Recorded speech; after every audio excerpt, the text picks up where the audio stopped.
Et j'ai demandé à Jean-Paul Vernon de me rejoindre. Merci beaucoup.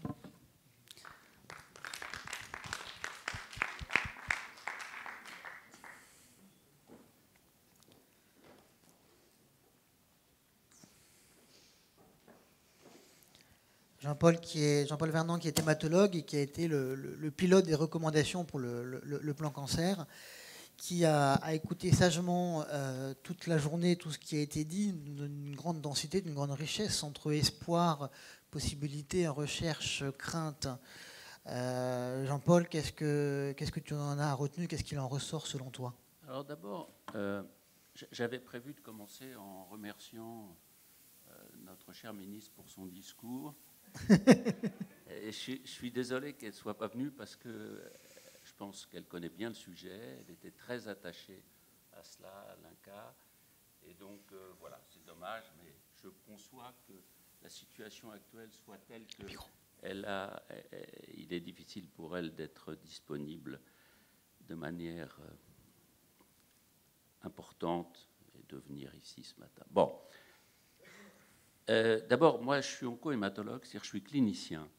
Et je suis spécialiste de la greffe de moelle, de l'allogreffe de moelle. Et donc, je suis confronté à ce type de problème. Et je voudrais insister sur le fait qu'au cours de cette très intéressante journée, où beaucoup de problèmes ont été abordés, on a beaucoup parlé des sécos. On a beaucoup parlé des gens extrêmement importants qui, au niveau des sécos, viennent voir, reçoivent les gens qui viennent adressés par nous, cliniciens. Mais les premiers mots sur la stérilité possible, c'est le clinicien qui les donne. C'est lui qui explique le risque qu'il y a et qui va orienter vers le sécos. C'est-à-dire, s'il fait des conneries, s'il dit des bêtises, elles vont rester ces bêtises, parce qu'il est le premier à avoir parlé de ça. C'est extrêmement important de bien comprendre ça. Alors, si je veux résumer ce qui s'est passé dans la journée, d'abord, il y a eu ce bilan à 5 ans qui a été évoqué, très bien. Et le problème, j'ai noté 65 à 68% des gens à qui on n'a pas fait de proposition de préservation de la fertilité. Mais ce que je ne sais pas, ce qui n'était pas clair, c'était ces 65% de l'ensemble des cancers, qui ont eu de la chimio, ou alors du nombre de cancers dont on estime qu'ils risquent de perturber la fertilité. Il faut bien savoir que beaucoup de cancers ne touchent absolument pas la fertilité. Un cancer de la thyroïde, qu'on va traiter uniquement par chirurgie, voire éventuellement un peu d'iode radioactif, ne perturbe absolument pas la fertilité. Il n'est pas question de tout mélanger, là. Beaucoup de cancers cutanés qui peuvent survenir surtout chez les vieux, mais aussi chez les jeunes, je ne parle pas du mélanome, mais les cancers cutanés fréquents ne perturbent absolument pas. Or, si on regarde le nombre de préservations par rapport à l'ensemble des cancers, ça va être ridicule. En revanche, ce qu'il faut, c'est déterminer le nombre de gens à qui on aurait dû proposer et à qui on n'a pas proposé. Et ça me semble extrêmement important. Je vais revenir à la fin. Et manifestement, même là, on n'est pas bon. On n'est pas bon. On devrait prélever, congeler, conserver beaucoup plus. Et de manière plus adaptée. Il est vraisemblable qu'on fait de la préservation pour des gens qui n'en avaient pas besoin, et beaucoup de gens qui en auraient eu besoin n'en ont pas eu, en particulier dans certaines régions. Et là, il y a un problème d'inégalité régionale, je dirais. Et ça, c'est un problème général du cancer en France. Et un début du 3e plan cancer, lorsque François Hollande a décrété qu'il fallait faire ce 3e plan, c'était justement le problème des inégalités sur le territoire national face au cancer. Et la préservation de la fertilité, je pense, est un de ces exemples. Après cette première intervention, j'ai beaucoup apprécié l'intervention d'Yves Perel, parlant des problèmes spécifiques des petits-enfants, de l'urgence, presque toujours, et c'est vrai. Et c'est quelque chose... Moi, je travaille dans l'urgence parce que c'est vrai qu'en hématologie, soit le problème se pose pour des leucémies aiguës, il faut aller vite, soit pour des lymphomes de haut grade, très souvent, il faut aller vite. il est rare qu'on ait le temps de s'organiser. C'est pour ça, quand on va parler de la fertilité de la femme, eh bien, on va, nous, beaucoup travailler avec Catherine Poirot, qui fait des congélations d'ovaires, beaucoup plus qu'avec des congélations d'ovocytes. On n'a pas le temps de faire des congélations d'ovocytes en hématologie. Et chez l'enfant, pas question de congeler des ovocytes là, mais chez l'enfant, il y a cette même notion de l'urgence. L'interférence entre le contact du médecin avec l'enfant, l'interférence parentale, qui est tout à fait importante. Et donc là, il y a 3 personnes, les parents, le médecin et l'enfant. On verra ça tout à l'heure avec les ados. Et puis, les difficultés d'informer les mômes. Et j'étais content qu'après soit abordé le problème des livrets spécifiques pour les enfants jusqu'à 4 ou 5 ans, puis de 5 à 9 ans. Ça me semble une excellente chose. Et je pense que ça a dû rassurer Yves Perel. Je ne suis pas sûr qu'il était au courant de ça.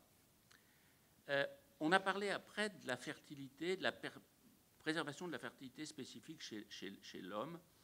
Et là, j'étais assez étonné de voir que, je ne sais plus si c'est en 2016 ou 2015 ou 2016, seulement une préservation de sperme avait été faite pour 185 malades atteints de leucémie aiguë. Et ça ne va pas. Ça ne va pas du tout. La leucémie aiguë est beaucoup plus fréquente chez l'homme que chez la femme. Et vu le nombre de leucémies aiguës lymphoblastiques, myoblastiques, ce chiffre me semble ridiculement bas. Je crains là qu'un certain nombre de patients ayant des leucémies aiguës, il faut que vous sachiez, ça n'a pas été dit, mais il faut quand même savoir que les spermatozoïdes se multiplient en permanence. Quand vous faites un peu de chimio sur des cellules qui se multiplient en permanence, on va en détruire beaucoup. Les ovocytes, eux, ils dorment d'une certaine façon. Ils sont sensibles à certaines chimiothérapies, en partie les agents alkylants, mais quand vous utilisez des médicaments qui travaillent dans le cycle, des antifolates, des antipurines, eh bien, très peu d'activité, très peu de toxicité sur les ovaires. En revanche, une grande toxicité sur les testicules, où il y a en permanence des cycles et une multiplication des cellules. Donc, je trouve que ce n'est pas beaucoup, et je crains fort que un certain nombre de patients atteints de leucémie aiguë n'aient pas été prélevés qui auraient dû l'être. Chez la femme, alors chez la femme, c'est clair, si on veut résumer, il y a 2 options. Je congèle des ovocytes. On congelait d'ailleurs avant la vitrification, avec des très mauvais rendements. Ça marchait mal, mais on bricolait. On bricolait. Et j'ai le souvenir encore, je travaillais à l'Agence de la biomédecine au moment où on a autorisé la vitrification, qui n'était pas autorisée en France à ce moment-là. Et donc, d'un côté, congélation des ovocytes, de l'autre côté, l'ovaire. Alors, l'avantage de l'ovaire, d'abord, c'est congélation d'ovocytes, attention, ça veut dire qu'on va faire une procréation médicalement assistée. Alors que, à partir du moment où on greffe l'ovaire, le couple va faire, comme disent les gynécologues, un enfant sous la couette, normalement, sans qu'il y ait de procréation médicalement assistée. C'est pas mal quand même. Par ailleurs, cette femme jeune qui avait été ménopausée du fait de nos chimiothérapies, de nos radiothérapies, va retrouver un cycle. Et ce cycle va durer, on ne sait pas très bien. Ça, il faudra en discuter avec Catherine. Ça dépend de la quantité de fragments qu'on a regreffés en position orthotopique. Mais donc, plus de ménopause pendant un certain temps. Et puis, si ça s'arrête, on pourra toujours refaire de nouveau une greffe d'un certain nombre de fragments qu'on a congelés. Donc, c'est intéressant. Et puis, surtout, ça peut aller très vite, le prélèvement de l'ovaire. C'est-à-dire que la malade arrive, zut, elle a une leucémie aiguë, on va faire une chimio lourde, et on essaie demain, après-demain, de prélever l'ovaire avant de faire la chimiothérapie. Alors que sinon, ce sont des cycles. Prélever les ovocytes, ça a été dit, c'est 10, 15 jours, 3 semaines. On n'a pas le temps, la plupart du temps, quand il s'agit d'une hémopathie aiguë. L'avantage également, c'est qu'on peut prélever chez la petite fille, ce qui n'est pas le cas pour les ovocytes.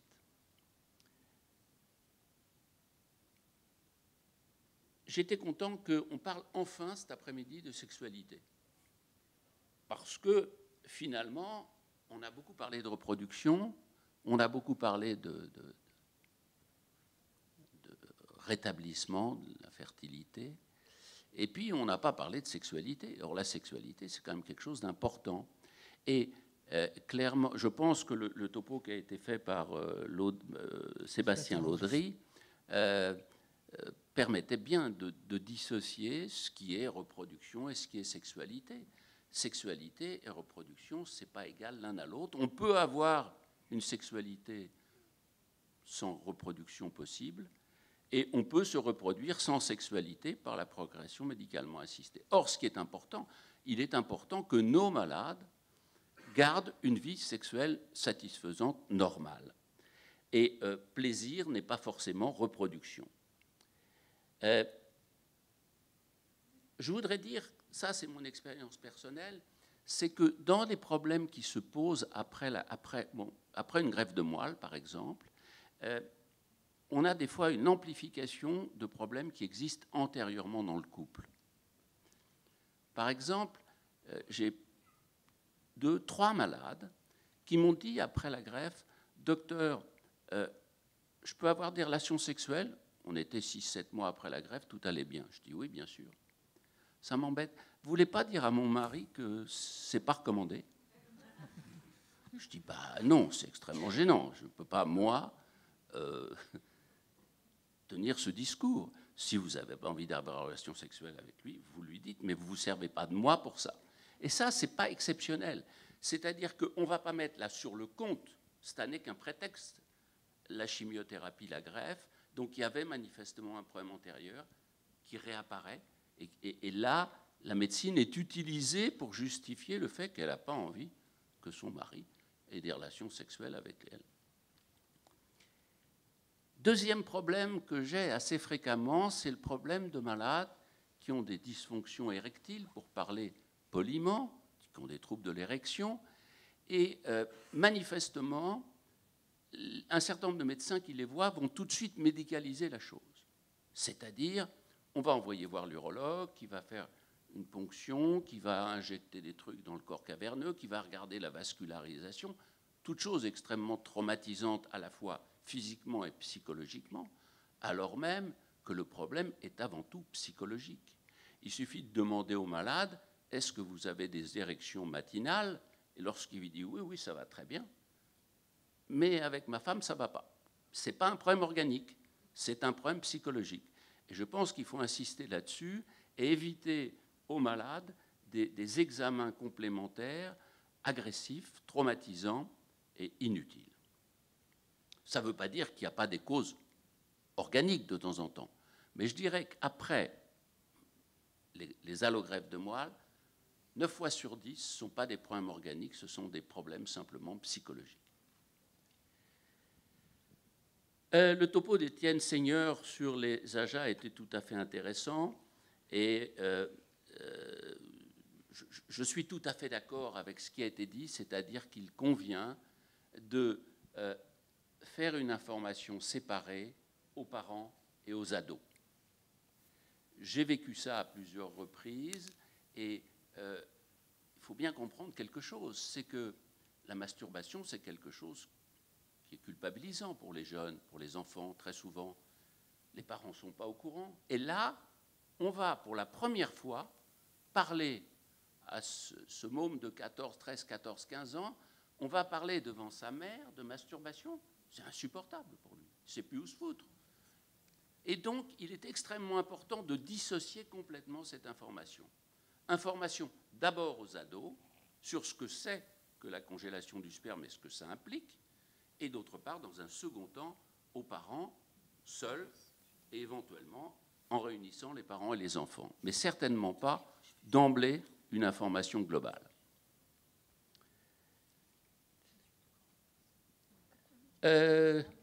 Nathalie nous a expliqué tout à l'heure que tout était écrit, prévu, organisé dans les textes, restait plus qu'à faire. Mais c'est vrai qu'on a encore du chemin, même si tout est préparé, effectivement, mais ça fait longtemps que c'est préparé. Donc, il faut bosser. J'ai été content d'apprendre par Blandine Courbière que, effectivement, on le sait, mais il faut le répéter, c'est que les enfants qui naissent après congélation eh bien, sont des enfants normaux et qu'il n'y a pas plus de risque de cancer, d'embryopathie, d'anomalie chez eux que dans des grossesses normales, faites normalement par des gens supposés normaux.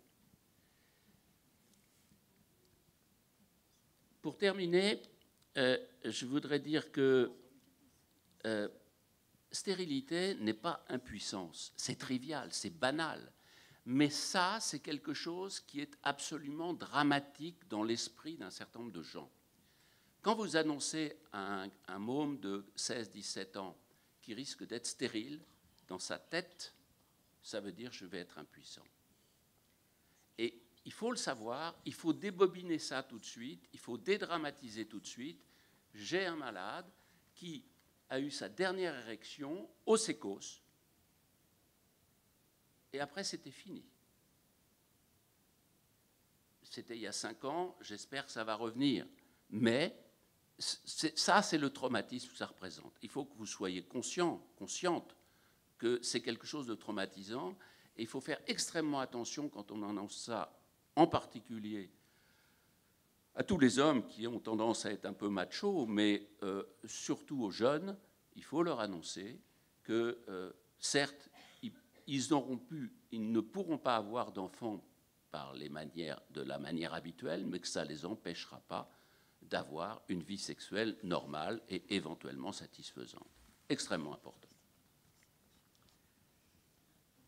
La deuxième chose, je voudrais dire, on a parlé des couples là. Hein. Là, j'introduis des faits qui me semblent, qui n'ont pas été évoqués, que j'aurais aimé voir évoqués, excusez-moi. Mais par exemple, on a évoqué le problème de l'annonce ado et parents séparés. La question qui se pose maintenant, c'est quand vous avez un couple, est-ce que vous devez prendre le couple dans son ensemble et demander, est-ce qu'on congèle le sperme de monsieur ? La dame, ça m'est arrivé plusieurs fois, la dame qui a déjà 4 enfants dit « Ah non, non, non, non, non, ça va, on en a assez. » Bon, très bien, il s'écrase. Et il revient 5 minutes après me voir en disant «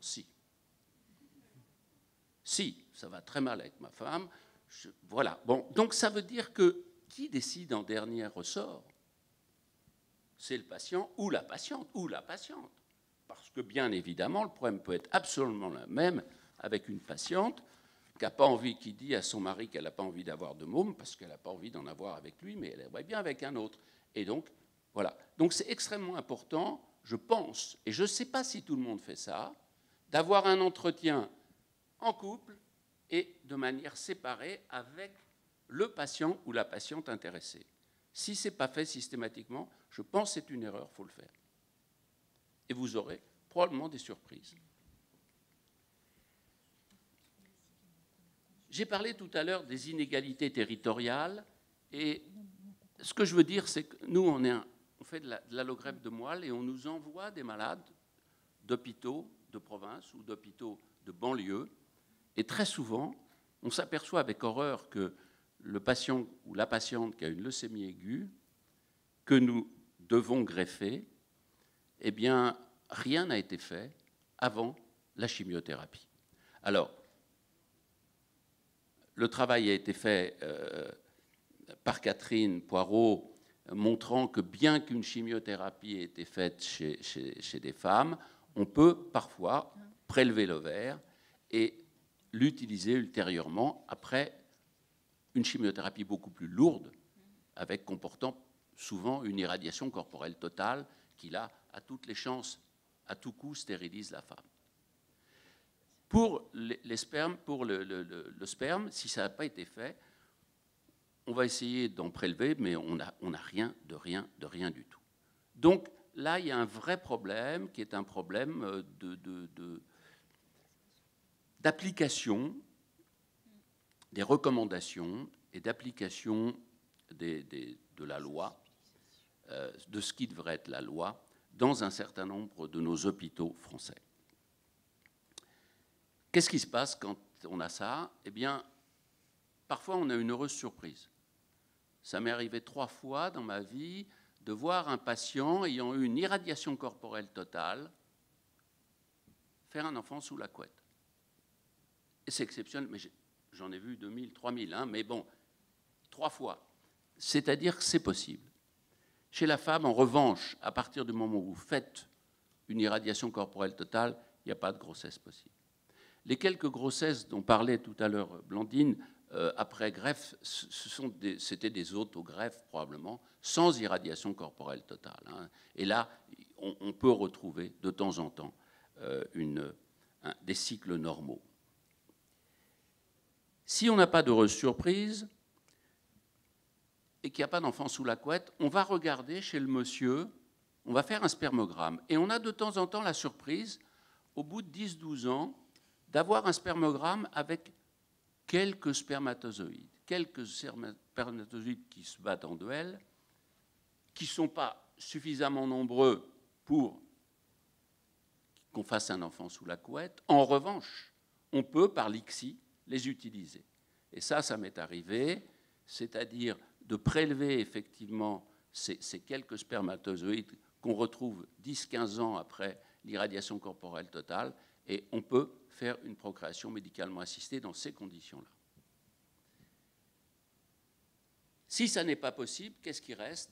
Il reste le don d'ovocytes ou le don de spermatozoïdes. C'est quelque chose qu'il faut utiliser, bien entendu. Je sais bien que la génétique, c'est important, mais excusez-moi, la parentalité sociétale, c'est autrement plus important que la parentalité génétique. Et ça, c'est notre boulot, à nous, les cliniciens, de discuter avec les patients qui n'ont pas pu bénéficier d'une congélation d'ovocytes, d'une congélation d'ovaires ou d'une congélation de spermatozoïdes, leur expliquer ça, cette notion de parentalité sociétale.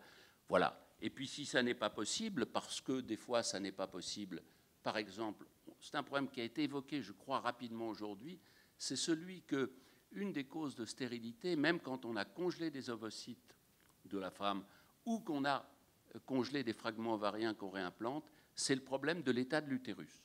C'est-à-dire que l'utérus, après une irradiation corporelle totale, est abîmé. Et bon, on pourra peut-être discuter un jour de greffe d'utérus, mais les gens travaillent là-dessus. Ça a été fait, pas dans ces situations-là en tout cas, parce qu'une greffe d'utérus plus un don d'ovocytes plus une fécondation, ça fait beaucoup quand même. Hein. Tout ça après une greffe de moelle. Mais si tout ça n'est pas possible, reste bien entendu la possibilité d'une adoption. Et là aussi, c'est quelque chose que le clinicien qui suit les malades doit discuter avec eux. Et c'est ce que nous faisons quotidiennement. Merci. Merci beaucoup, Jean-Paul. Merci beaucoup de ce résumé, de cet abstract de notre journée qui montre que cette journée est aussi un départ sur toutes les étapes qui suivent. J'ai appelé Nathalie Rive pour venir conclure la journée avec Stéphanie Fugain.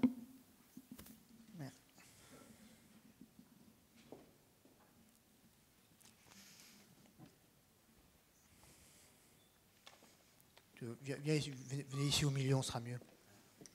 Voilà, pour conclure, j'ai passé un micro.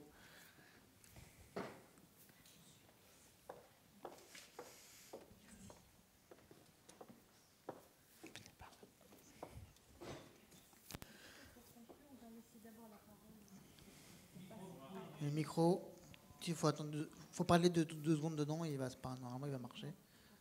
Non, marche plus celui-là. Donc on va laisser la parole aux patients, aux associations de patients, puisque c'était une journée qui vous était dédiée, pour faire un petit peu cette synthèse et surtout sur les ouvertures et les perspectives. Alors écoutez, moi j'ai été vraiment ravie, encore une fois merci de nous avoir conviés à cette grande journée. J'ai non seulement appris beaucoup de choses. Et ça me donne envie encore plus de soutenir, d'accompagner, de diriger, tant que nous le pourrons, toutes ces femmes et ces hommes qui ont reçu le coup près de la maladie et de la problématique ensuite de gestation. J'ai suivi avec vraiment beaucoup d'intérêt tous les sujets, tout ce qui a été dit, et je suis partante pour continuer encore ce combat. En effet, c'est important que les associations, avec tous les organismes institutionnels, professionnels, continuent à travailler ensemble dans les étapes suivantes. On a vu le référentiel, la plateforme. Bien sûr, il y a une telle évolution entre ce que j'ai pu, moi, découvrir il y a 15 ans et au jour d'aujourd'hui. C'est très, très rassurant. Alors, pour conclusion, en fait, déjà, je remercie tous les patients, associations de patients qui étaient présents ce jour sur site ou qui ont consulté cette journée en ligne. Remercier toutes les associations de départ qui ont soutenu ces thématiques qui sont l'association Laurette Fugain, France La Femme Espoir, la Ligue nationale contre le cancer et les autres associations dont l'ARC qui s'intéresse plus récemment sur cette thématique. Et bien sûr, Rose qui fait de l'information, sachant que certaines des associations soutiennent fortement la recherche telle que la vôtre. Et ça, c'est vraiment fondamental. Alors c'est sûr, j'ai bien aimé quand même dans le rapport, dans la conclusion de la journée de Jean-Paul Vernant sur le fait que ça fait un certain nombre d'années que nous travaillons avec les institutions pour mettre en œuvre de manière plus spécifique les plans cancer. Et comme vous l'avez dit, ça commence à être long en termes de mise en application réelle. Et nous, les professionnels, n'attendons pas que cette application se mette en œuvre parce que forcément, on aurait des chiffres encore plus catastrophiques que ceux qui seraient annoncés. Et ce n'est pas faute de ces institutions. Je pense qu'il y a une décision qui est au-delà de l'INCa et de l'Agence de la biomédecine et qui doit venir du ministère de la Santé plus précisément pour qu'il y ait une mise en application peut-être plus adaptée et ne pas avoir la crainte, parce que je pense que c'est ça aussi, c'est lorsqu'on présente le chiffre des populations cibles, comme vous l'avez indiqué, ça semble une population très importante, mais quand on les revoit dans le détail, certainement la population informée est peut-être large, mais la population concernée est beaucoup plus restreinte, et la population qui va accepter la proposition est également un peu plus réduite, car comme on a vu dans les témoignages, il y a l'information, obligation d'information, mais qui dit information ne dit pas obligatoirement mise en œuvre des procédures de préservation de la fertilité, car seul le patient, alors quand il s'agit des parents, prennent la décision finale quant à l'acceptation de la procédure.